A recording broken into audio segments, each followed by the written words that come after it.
I'm Greg, and you're listening to Totally Preventable. Totally preventable. Totally preventable. Totally preventable. Totally preventable. Totally preventable. Totally preventable.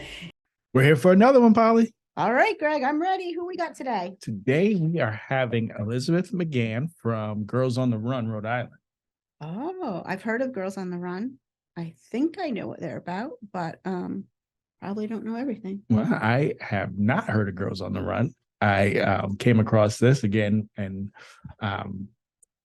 at a different, again, at the Student Wellness, I came across. The healthy breakfast, right. Healthy breakfast. And it was, I briefly read about them and was like, wow, love to learn more. And finally, we coordinated schedules to get them on. So pretty excited to hear about it. Terrific. Maybe she'll get us out and running. Many have tried. Many have tried. Maybe this is it. Maybe this is the one that I need to get me off the couch, because no app. I've got doctor's notes. I got everything. Greg on the Run. That's what it should be. Greg on the Run. I need some kind of inspiration. So we'll see if Elizabeth can help me get off the couch and out there running. All right. So without further ado, today joining us on Totally Preventable, we have the program manager of Girls on the Run, Rhode Island, Elizabeth McGann. How are you today, Elizabeth? Oh, I'm doing great. Thank you so much for inviting me on the show today. We greatly appreciate it. We can't wait to hear about all the great things going on. To start off, can you tell us, what is Girls on the Run? I'd love to tell you what we are. So Girls on the Run is a nonprofit after-school provider with programming that is really designed to inspire girls to be joyful, to be healthy and confident. We have trained coaches that are really the key to delivering the fun experience-based curriculum that we offer. And it's so unique in that it does creatively integrate running into the program. At Girls on the Run, we recognize that confidence, connection, competence, good character and care for community all are really important to develop in youth. And so this is what we refer to as the 5 C's, and they're really at the forefront of all that Girls on the Run curriculum has, and this has really been since the organization was founded in 1996. So we've had a lot of time to build this up and strengthen it. It is unique in that all the lessons are research-based, and the practices are designed to enhance both the girls' social, emotional, and their physical skills. So each practice has a theme, a similar routine, and this really helps instill the skills. The opening activities that always start every lesson, they help the girls learn about an important developmental skill. It might be something like empathy, teamwork, being a good friend, putting it into gossip, recognizing, managing emotions, even things like making healthy choices and intentional decisions, and really just so much more.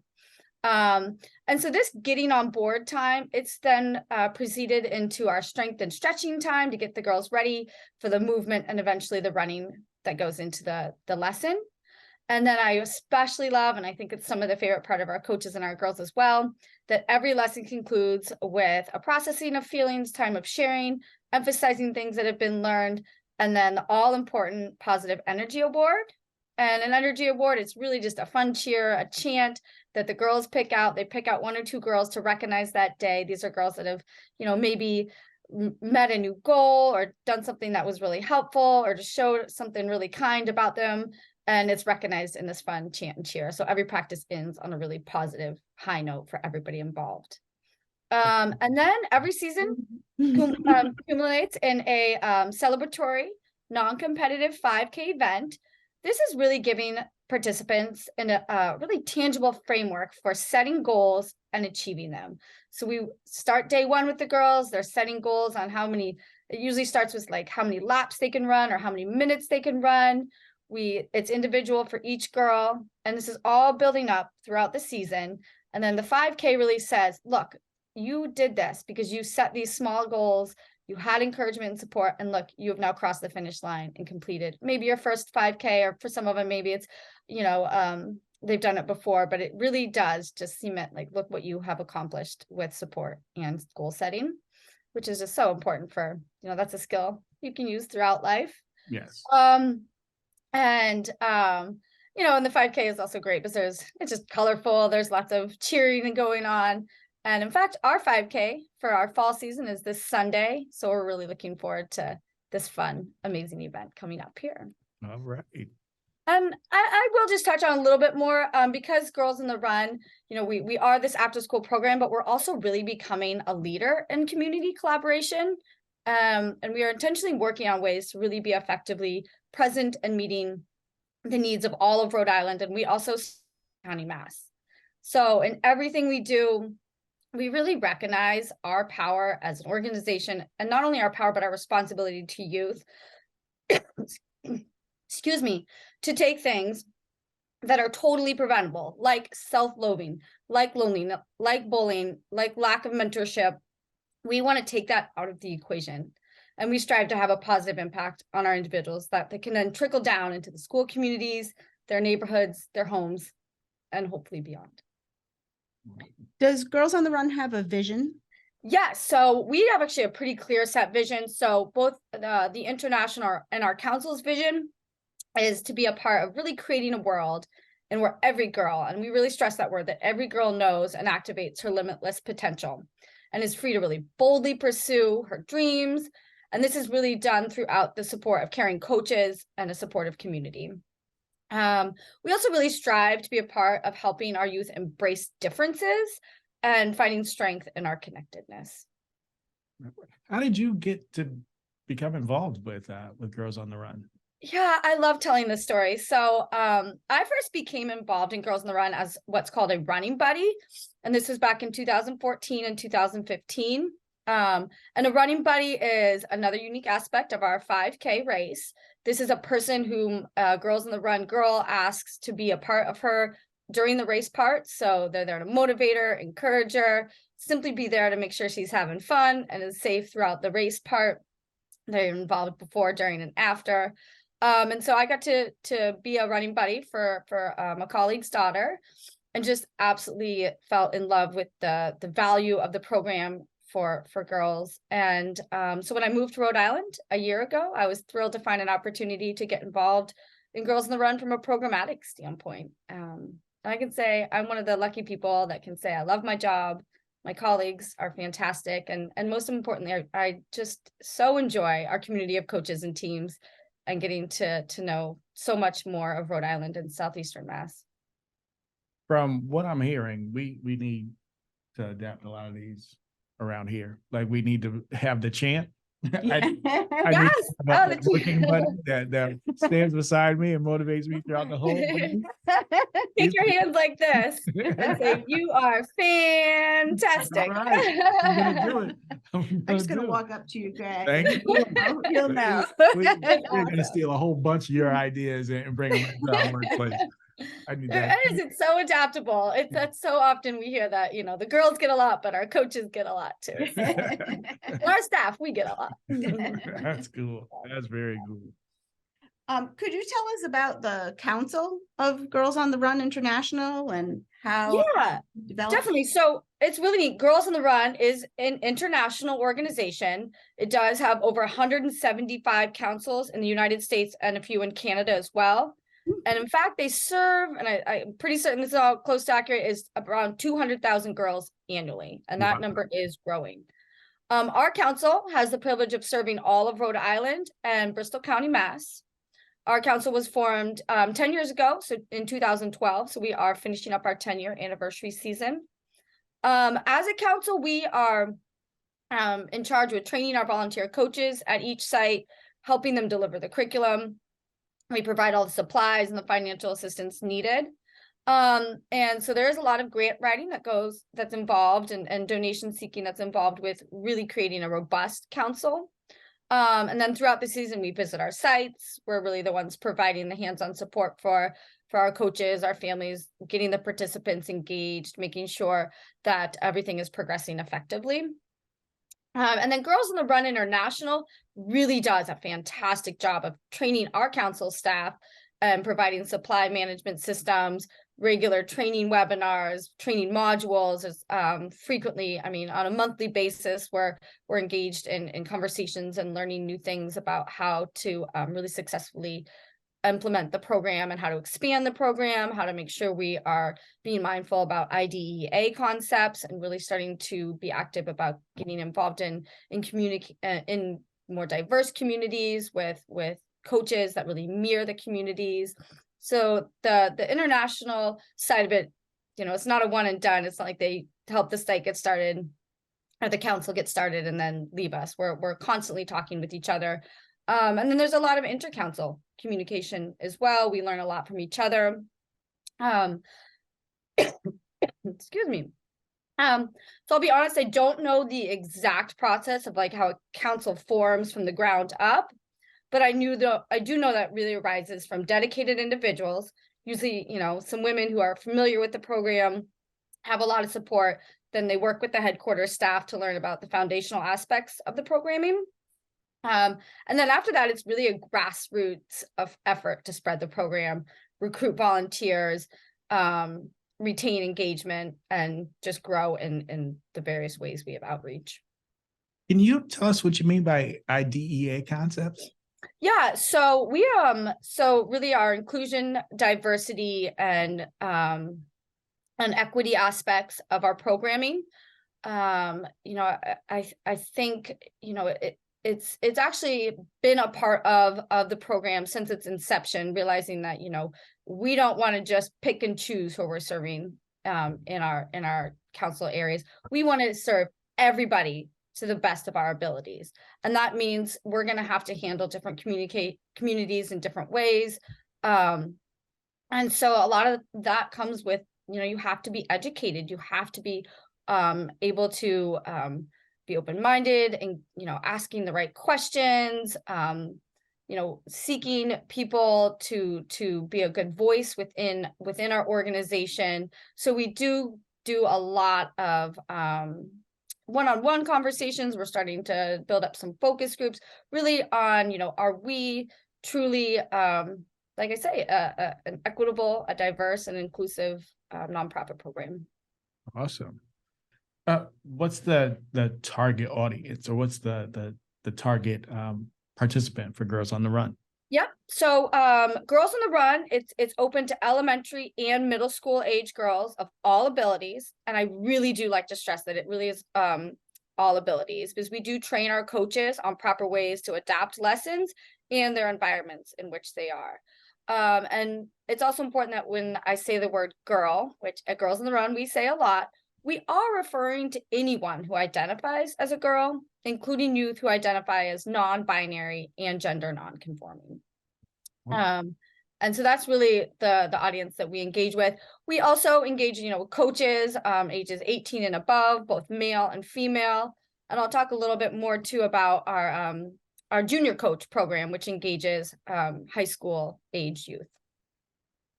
Awesome. So I hear that Girls on the Run was named one of the most influential after-school programs in health and wellness. Can you tell us about that honor? Yeah, definitely. So thank you for recognizing this honor. So studies show that girls' self-confidence begins to drop as early as age 9, which can be a little bit shocking. Wow. Physical activity levels start declining around the age of 10, and they actually continue to decrease throughout adolescence. And this is becoming more and more. And 50%, roughly 50% of girls ages 10 to 13 start to experience bullying, such as name calling or exclusion. And this is really happening at a time when peer relationships are becoming so central to girls and finding their identity. So again, these are things that are totally preventable. And therefore, there really is a clear and compelling need for healthy social, emotional, and physical activity-based program.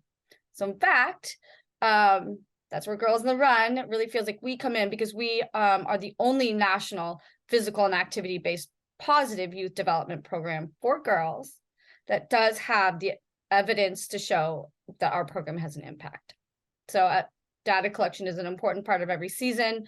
It's done on both a council level as well as an international level. And so we do know that this program is effective, and in areas in which we're not seeing it be effective, we're constantly making positive changes. And so I do know an independent study done a few years ago found that 97% of participants learned critical life skills And these can range anywhere from like managing emotions, making those intentional decisions, how to really find gratitude and express gratitude, standing up for oneself and standing up for others. And most importantly, I think, to me, most importantly, the study found that they continue to use these skills at home, at school, and with their friends as they're really navigating the world. And it helps them to navigate it more confidently and successfully. And, you know, the program's unique 5K aspect to it has really been found to support strategic goal setting, that really thoughtful process of that. And, you know, if we think about how important goal setting is to just being a good life skill to have your whole life, to start it young and really ingrain it is can be really helpful as well. So, you know, I certainly think, you know, part of this honor comes from our kind coaches, the really intentional activities that are well prepared in the curriculum. And then just the way that the program really takes small steps, gets the girls on the path to success. And one of the things you'll hear a lot at Girls of the Run, especially at this time of year around all of our 5Ks, is that we like to say the finish line is actually just the beginning, because finishing our program and a 5K then leads to infinite possibilities later on down the road. And so I think that's, you know, just having this type of programming, which embraces the whole body and then finds creative ways to also bring in activity and teamwork, that support from a caring adult, really is what makes this honor possible for our organization. And I, you know, it has an impact on the girls, but I think it's really important to also mention that it has an impact on our coaches too. In fact, just last week I was having a conversation with coach, and she said, you know, Girls on the Run has been such a good mix. And I expected this, she said. I expected it to be a great mix of the listening, learning, talking, and moving. But I didn't realize how much I would just enjoy being outside, watching my girls grow, and realizing how extremely inspiring and healthy it is for me too, to be where I'm at. And we just love to hear that our coaches get a lot of benefit as well. They are dedicating their time and talents to the girls for free. Which is just amazing how wonderful these hearts are of these men and women. And then, you know, we also hear great stories from our families too. Yesterday I was talking with a parent while we were emailing each other, and she was just letting me know that, and this was actually her exact quote. I wrote it down. I want to remember it, but she said, if we could have the benefit of this type of non-competitive team activity and mentoring program regularly, I could only imagine how it would have a ripple effect throughout my daughter's school community. Wow. And this is coming from a mother who has a daughter that has some just physical challenges. So for her to be in a physical activity program and thriving, I mean, that just speaks volumes, I think, to any program to be able to offer that. So yes, I can definitely proclaim with confidence that Girls on the Run is an influential after school program in health and wellness, and for all that are involved, the participants, the coaches, and the families. I had no idea that girls' self-confidence was already coming into question at 9. Like, Yeah. I feel like that's crazy young. Yes. You're still like a little kid. You shouldn't have those worries. My You daughter's should have those worries at any time. I'm But nervous already. Jeez. No. Oh my goodness. No, I have 6-year-old twin girls. And so hearing facts like that, it opens you up to a world that I do feel, am I ready to handle this, to be able to be that support? And so that's another part where you can say, you know, there's other people out there. It does take a village. And as a mom, I don't have to do it all myself. There are programs like Girls on the Run that are helping bring this into their lives where they're at, which is at school and with their friends, and to know that they're doing this together. They're not learning it just in their own household. They're learning it on a team. They can share it with each other. And I think that really goes back to that mom saying, you know, this stuff does trickle down. It starts in the team and then it trickles out into it, you know. And if you're getting girls who are learning things about building confidence, self-awareness, how to be a good friend, you know, how to positively end things like gossip, before they become harmful. You know, if you're teaching them now what we're learning as early as 8, 9 years old, And then when they do start getting older and these things start even becoming more of a potential problem, they have the skill set, they have the tools that they need to hopefully prevent them or at least tamper them. Yeah, Wow. That Yeah. is. Oof. right, that's too young. too Yeah, young. it is. Wow. Yeah, it is. It is. What other programs or what are the programs that Girls on the Run offer? Yeah, so I'm glad you asked this because we do offer a program that is called Girls on the Run. This is for our 3rd and 5th grade group. And then we also have a program that's called Heart and Soul. And this is the program that's for our 6th through 8th graders, so our middle schoolers. With these are both offered in our fall and our spring program, and both are empowerment and community impact programs, but they're just tailored to different developmental stages. So the curriculums are more age appropriate, and the activities that they do and the level of activity that they engage in is just different in the Girls on the Run versus the Heart and Soul program. And so we do train our coaches based on the curriculum that they're going to be delivering. And our council is also excited that we're going to be beginning, we started with a pilot last summer. We're going to start growing it in the coming months, but as a camp goater. And we'll talk about that some more, I think. But it's really, you know, it's what it is. It's Girls on the Run, but camp style. So, Awesome. and that's in the summer. Could you tell us a little bit about the culture around Girls on the Run? Yeah, definitely. So Girls on the Run, I would say, you know, really at all levels is dedicated to really creating a culture where everyone feels included, heard, you know, embraced. And I think that has that sense of they're being challenged, but in a supportive way. And so again, that really comes down from our international headquarters to our staff, to the way we handle our individual teams and our communities, and then of course the girls. We really all do believe in the limitless potential of each girl we serve. And so we really focus more on strengths and abilities of our participants rather than on risks or mastery. And our programming also really focuses, and I've said this before, but it is important to stress that we really focus on the health of the whole body. So the physical activities, you know, helping focus on the muscle and just the physical growth and of girls, but we also really focus on the mind and building in those proper mindsets, positive mindsets, and then on emotions. So like I said, we are a whole body culture as well. And then I'd say, you know, we also really focus on being both affordable and comfortable for all. So Girls on the Run Rhode Island, we really foster an inclusive environment. We offer a lot of opportunities for girls to participate. And this is really regardless of financial situation. And we do this through scholarships. We do not want any girl to not be able to be a part of our program because they cannot afford it. So we offer scholarships based on household income, and we also offer full scholarship if needed.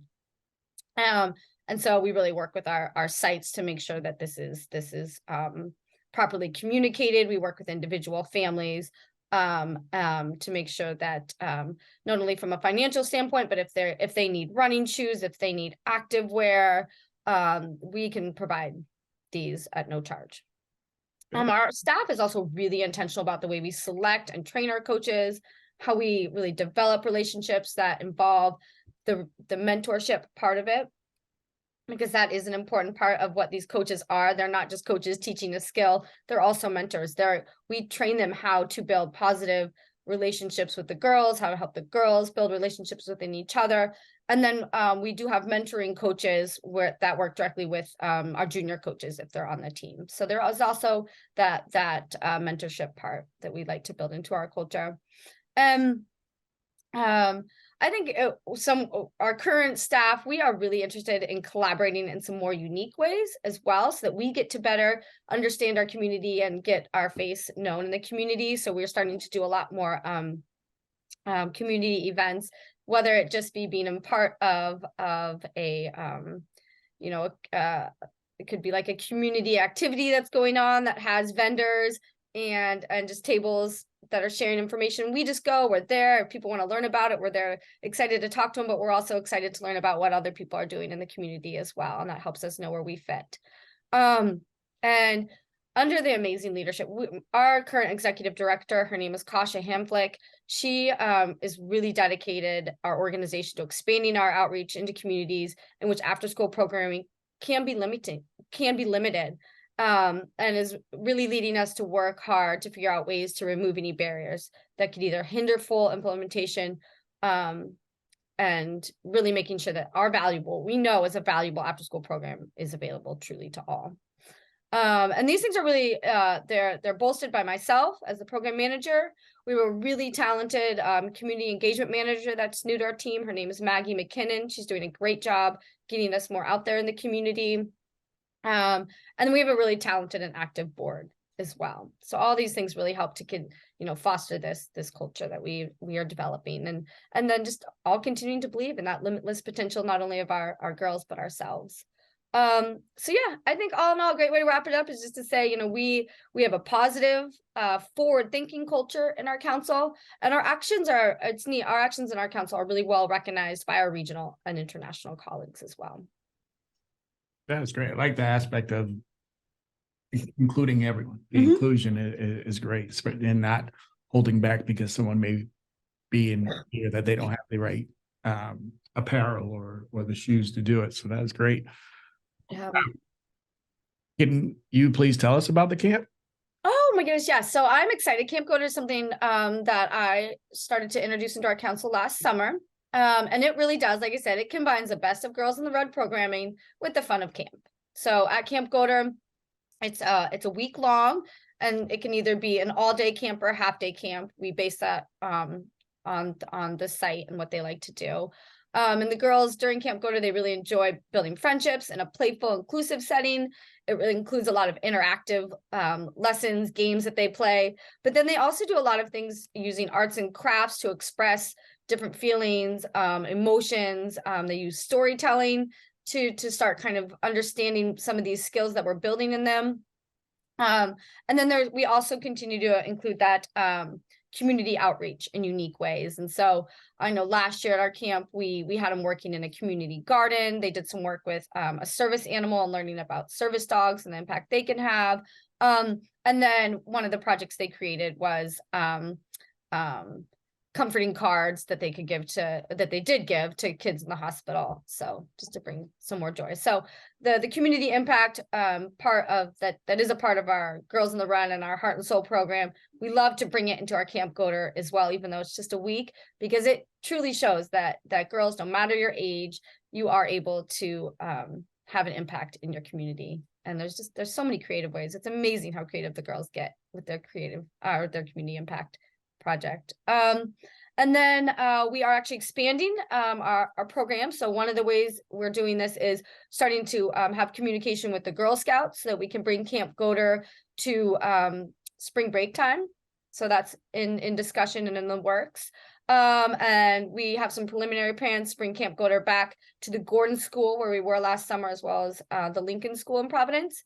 And then the thing we're most excited about is starting working with some amazing community partners in New Bedford and the Fall River. And so we're going to be bringing Camp Goater to multiple locations there. And this is all going to be grant supported. So we're going to be able to provide it for free, which is That's awesome. Do you have any Girls on the Run programs in Newport County? We do. So we this past season we had our Pell Elementary School is one of our amazing teams. So we'll see them this Sunday for our 5K race. In the past, we've had Pell in the past. St. Michael's has been a team down there before. We have a Portsmouth community site.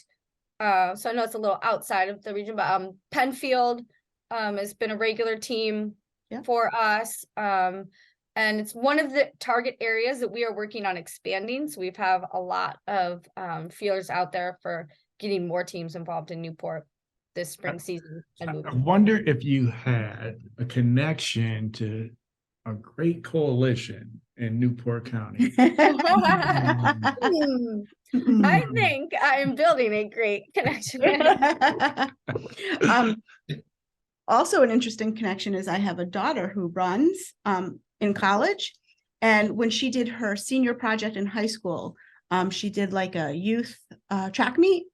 and Yeah. donated the proceeds to Girls on the Run, another organization. I can't think of the other one, but so Wow. I believe her coach, one of her coaches was Wow.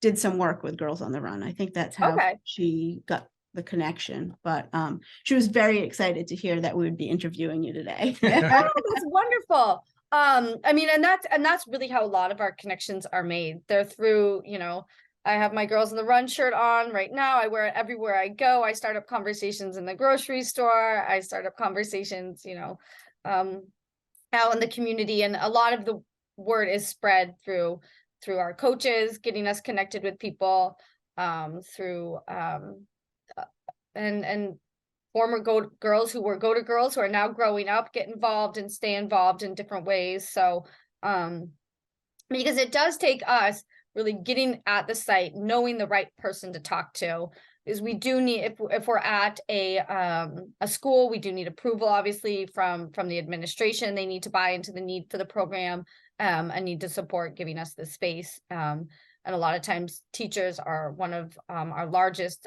cohort of coaches. So that's it. It is important to have the right contacts. And then a lot of our community sites really come from people who have either heard about us or see us in an event, want to learn more. They have a passion. A lot of times they have daughters who are wanting to get involved. They think that this program is great because it's not just about the activity, but it's also about the social emotional development.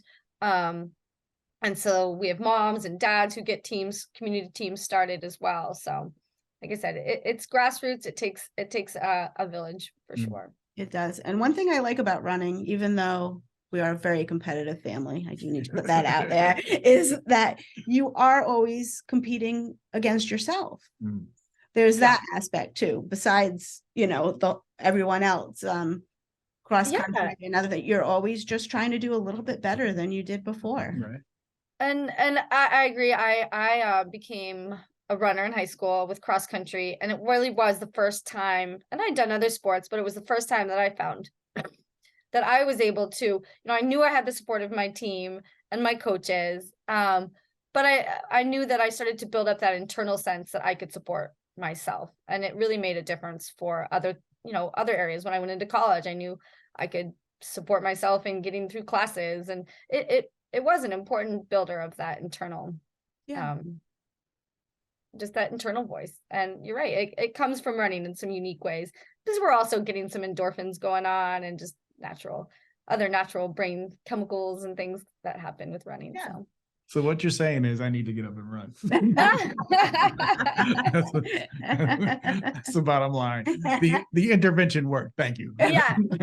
Yes. Follow people who, are just really good. Exactly. Get up, do it. It does. You feel better afterwards, and often during as well. How does someone join Girls on the Run? So we each season we have a set month period that we start to work with the schools to set up teams. And so we'll start sending out communications. Our site applications are actually completed online, so we direct sites where to go. They provide the information, they get the approval, they ensure that their school is eligible, and so just that they have an outdoor site that the girls can be on, an indoor site in case of bad weather, and just an accessible restroom. So they make sure that they have those. We then work with the sites to help find coaches. Sometimes the sites already know, these 3 teachers, they all really want to do it.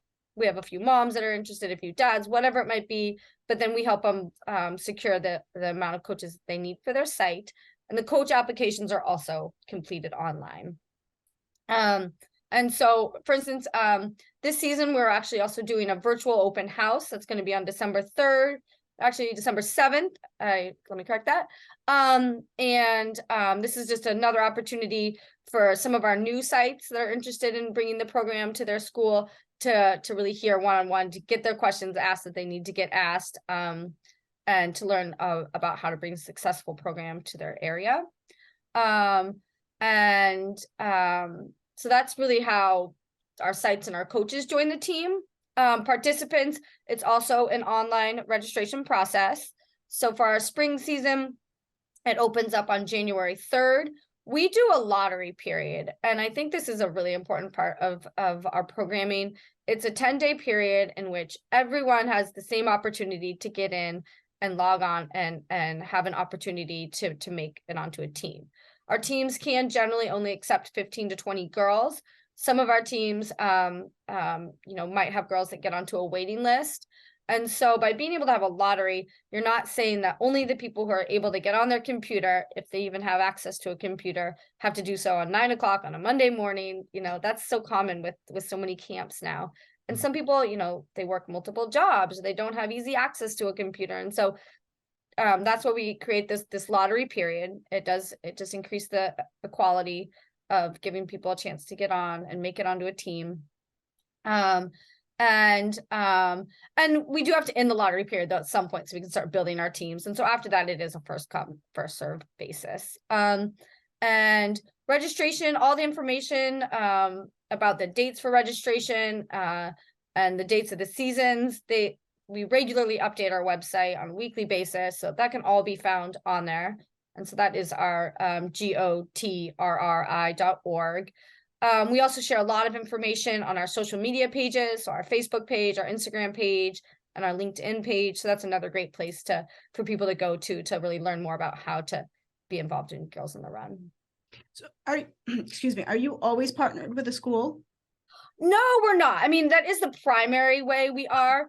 We typically each season we have between two to three community sites.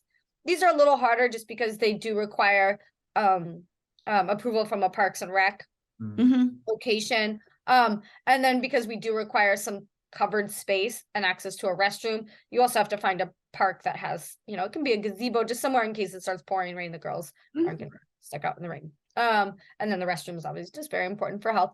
And so it is a area that we're trying to build up. We're also in the past have worked some with boys and girls clubs and YMCAs to have teams. Those can get just a little bit harder because of membership issues, but we're always in communication each season with those groups and have found some ways to maybe consider building programs in those sites as well where kids are already going. So we are predominantly school-based. Now, what is the commitment for like the participants and coaches? Yeah, yep. So for the participants, so each season is 10 weeks long. Our fall season starts in the first week of September and lasts up until the right before Thanksgiving. And then our spring season starts the last week of February and goes through towards the end of May, right before the holiday. And each team meets twice a week, and that's 90 minutes. So each lesson is 90 minutes long. And then there is that end of season 5K that they are all committed to as well. Certainly a girl does not have to run in the 5K if she does not want to. It is not a requirement, but it's certainly, it's such a wonderful way to celebrate everything most of them do. Get involved with it. And we also encourage the teams to have like a final celebration after that 5K, just a fun time for the girls to share awards and reflect and wear their medals at school. So the commitment for coaches is pretty similar. We do ask our head coaches are required to be at all practices to the best of their abilities. And then we have other coaches who either serve as supportive coaches or substitute coaches, so help out as needed. So for our coaches, the dedication is that twice a week programming, but we also, because it is a curriculum-based program, it is important that they take time before each lesson to review that day's lesson, be really familiar and ready to deliver it. There are sometimes a few materials they need to prepare. So we tend to tell coaches that it's an extra 1 to 2 hours of just preparation each week as well. And then for training, for our brand new coaches, we do an in-person training before each season. It really prepares them to deliver that curriculum. We provide a lot of practices, and in the training, we actually practice some best practices around behavior management, understanding, girls' different contexts and where they're coming from.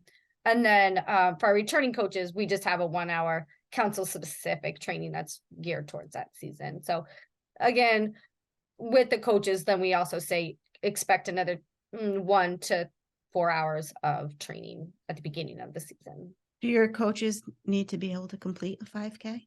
They do not actually. That is a great question. I'm so glad you asked that. Most of, we have a total range of coaches, some that, are competitive runners, all the way to, this is my first time putting running shoes on in 20 years. And the coaches, that's one of the reasons we have the running buddies. That is really who can, sometimes our coaches are the girls' running buddies, but often the girls will bring in a family member or a friend or even another teacher in the school. So we make sure that the coaches, they're not obligated to run it. So, and it's always good to have a range of coaches, honestly, because we have a range of girls on every team. Each season, every single where they are, we'll have girls that, have some experience with running or sports, and some that this is brand new. And so when you have a range of coaches, you're really able to meet those girls at each of their different needs, which is great.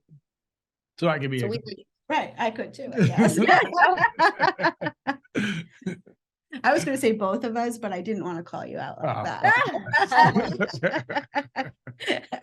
As long as I don't have to complete. Right? I could start one. I guarantee you, though, let me tell you, if you get near that finish line, when you start seeing all those cheering happy people, hands down, you will sprint across that finish line no matter what. It's all amazing. Right. My favorite part of a 5K or a cross country is the last kids. It's like, how hard they have worked and how like this is like so important to get over that finish line, how hard they've worked to get there. It's great. You are right. Those are my favorite as well. Yeah. What types of impact are you noticing from the involved? So with this, I if you don't mind, I'd like to really go into some like really specific details about some of the impact that we have. Right ahead. And so, and I just want to start with one of our fan favorite lessons. It's called Star Power. And in this lesson, the girls really learn how to use their uniqueness, who they are internally, to inspire and empower not just themselves, but everyone around them. And so this is just, you will often hear go-to girls learn about their star power and then integrate it into all aspects of their life. And it's even used in their 5K, when they're starting to slow down, to say, oh, wait, I have star power, I can do this. So that is one way we have an impact in just giving girls key little words and phrases that they can remember that both inspire them to be who they are, but also just give them that little boost in life that we all need. Another fan favorite is it's called the breather technique, and it's taught in lessons and also carried out through a lot of our lessons. This is a fan favorite of the girls as well as the coaches, because we can all learn to stop, take a breath, think, respond, and review a situation. So we say, take a breather. And again, just a memorable phrase that the girls learn. And, when they're in situations that are causing stress, like peer pressure, or just having an intense emotions, they can remember that, it can be really important if we just stop and take a moment. We also do have some really, I think, powerful lessons that teach girls that empathy for others is really a vital part of life. And at Girls on the Run, they do learn through some very memorable activities that they do, how to put themselves in other people's shoes, become more, more accepting of other people, increase their weekly acts of kindness or even daily acts of kindness, and really grow stronger friendships in that way, just through empathy. And Girls on the Run also provides lessons on how to stand up for what's right. We all know that making the right decision and the hard decision sometimes are the same thing. And that can be important to learn even at a young age. And it is true that standing up for others can be intimidating, but that being bullied is even scarier. And so Girls on the Run, we really work with the girls. The coaches do a great job bringing it into the activities, and then through the times of discussion and synthesizing ways to understand what bullying looks like in its different forms and how they can stand up against it in ways that are powerful for themselves as well as their friend group. And then there's also a lot of lessons about, healthy habits for life. And these can be, exploring healthy decisions around nutrition, but also around regular physical activities. So choosing physical activity over screen time, as well as maintaining just balance in our lives, and that's important too. We can't have too much of even physical activity. You have to have balance. And so that's certainly taught and has an impact for a lot of our girls and our coaches. And because they're really engaging in all of this learning by doing activities, a lot of discussion with the coaches and with each other, there's a lot of overlap and repetition throughout the season. Themes build upon each other. It does really ingrain it. And I think these big ones that I really touched on, the building empathy, showing gratitude, the building of self-confidence, these ones tend to really stick with the girls. And as we discussed, at this age, these can be really powerful things to be building up and to have stick with them. And it really does inspire the girls to, spread their joy, instill confidence, no matter who they are. And so, we say that the impact is that if we're inspiring other girls to be courageous, and we're inspiring other girls to embrace other people, to enjoy things like teamwork, to recognize how to handle feelings in appropriate ways, we're really not only just inspiring that person, but we're inspiring everyone around them. That's That great. is great philosophy. Absolutely. What are some ways that the community can become involved? Yes. So, as stated, we are a nonprofit that really relies on the giving of time, talent, and energy from a community of volunteers. So our primary call to action is to those who get involved in starting a site. That person's called our site liaison. These are the people that are either the point person between us and the community site, or us and the school, and getting the application up and going, and in helping us, know who to be contacting. They're the ones who help us promote the program in the school or in their community. And then we certainly need our coaches to be involved. So coaches, we ask that they be over the age of 18. They can be male or female. Then we try to have a sufficient number of coaches for each site, because we don't want it, we want our coaches, since they are volunteers, if they have appointments, they have issues, something comes up, they don't feel like they're going to have to cancel a lesson or let a girls down. So we try to have a lot of coaches that are at each site, but also a few substitute coaches that we can put in at different sites if we're contacted and a site needs help. Our staff, we also love to go and run practice as well. So we do that when we are called and can. And like I said earlier, with all of our coaches and our sites, they apply online, and then once we're established with them, we communicate on a daily or weekly basis with all of that group. And then a great way for high school age girls, and a lot of times these girls are actually former, what we call go-to girls on the run girls, and they become a junior coach. So they, just like our other coaches that are on the team, they're there, we train them. They really, what we like to do is they work with the mentor coach on the team. So it's usually the head coach. And the coach, helps them build up over time the ability to feel strong enough that they could actually lead a lesson. So it's building up those leadership skills. Our junior coaches also find it to be so rewarding to really be involved as a peer to these girls. And oh my goodness, our teams that have junior coaches, the girls just, they embrace them so much. It's they love their coaches, but just someone that's more their age is just really more exciting. relatable. Yeah. Yes, it's so much fun for them. So our junior coach program is a great way to get involved in something that I'm really focused on growing over the coming years. And then for our mini athletes in Rhode Island, really fabulous, rewarding way to get involved is through our Soulmates program.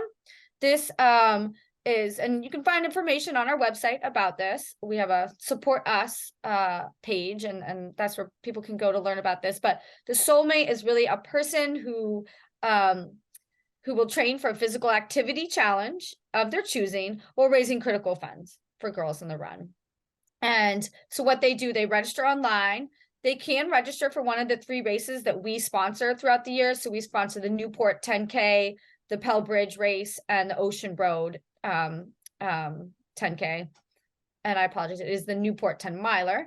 And so they can do one of those, or they can do another challenge of their choice. Maybe it's biking a certain distance, or doing, a all-day yoga challenge or something like that. It's up to them. But then we help them, set this up, commit to going the distance. and then they create a fundraising page on our website. We provide them the information and the documents. We help let, on our social media, let people know who they are and help them with their fundraising piece of it as well. And then the day of their event, we're there to support them and to encourage them as well. I was actually a soulmate last year, and I can attest to this being a very powerful part of our programming, because you are well supported by Girls on the Run. So the fundraising piece of it really was not that daunting or challenging. But the race part of it was, and to know that, when things were starting to get, physically challenging, I was doing it for a good cause. I knew I was doing it based, because I was being supported by people who had donated. So it's a really neat program. So that's our soulmate program, is a fun way to get involved.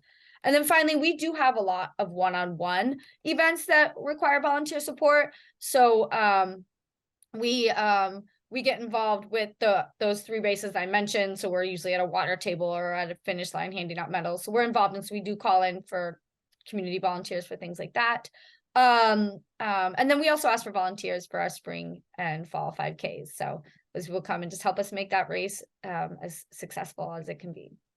So those are all the ways. And again, if you go on our website, like that would be under, it's pretty easy at the top. You see, here's information about who we are. Here's information about how to get involved. Here's information about our programs, and here's information about how to start a site or how to be a coach. So it's a great spot to get the nuts and bolts of everything. Excellent. Yeah. And can you just give us that website again? Yeah. So it's www and then gotrri.org. Thank you. Awesome. This has And then been definitely follow us too on social media. Same thing at gotrri.org, or just find our Facebook page, which is Girls on the Run, Rhode Island. this has been great. It has been. This has been so great. I'm Polly, and you've just listened to Totally Preventable. Totally preventable. Totally preventable. Totally preventable. Totally Preventable.